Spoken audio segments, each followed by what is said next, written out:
bahwa Indonesia ternyata mampu memproduksi vaksin hewan secara mandiri nih Pak. Secara umum mungkin bisa dijelaskan Pak bagaimana sih proses pembuatan vaksin hewan di Pusvetma Pak? Ya, untuk proses pembuatan vaksin hewan di Pusvetma, karena kita sebagai laboratorium reference ya untuk PMK, tentunya awalnya kita mendapatkan teknologi atau pelatihan ini dari standar internasional, dari FAO dan di OAE, kemudian bahkan dari WHO. Juga ada tim yang membantu Pusvetma dalam peningkatan kapasitas sebagai laboratorium yang bisa memproduksi vaksin rabies dan juga vaksin PMK.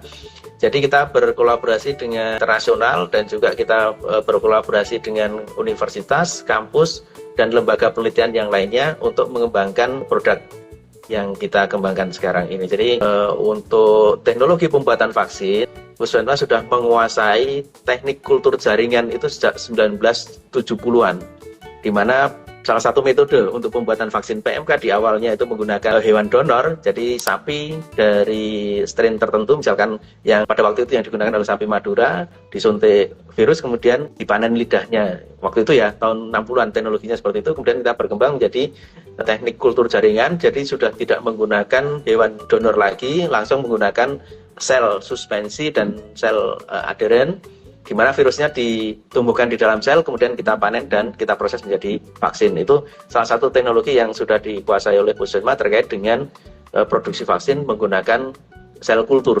Kemudian kita juga ada produksi vaksin antrak, vaksin bakteri itu menggunakan media padat dan media cair, menggunakan fermenter dan menggunakan peralatan yang lainnya. Dan kita juga memproduksi vaksin unggas dengan metode kultur di telur embrio bertunas. Jadi produksi vaksin itu ada beberapa metode.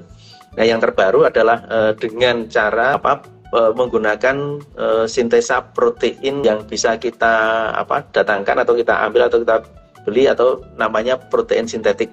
Jadi itu vaksin rekombinan itu kita kembangkan untuk vaksin ASF, ini sedang dalam riset dan pengembangan.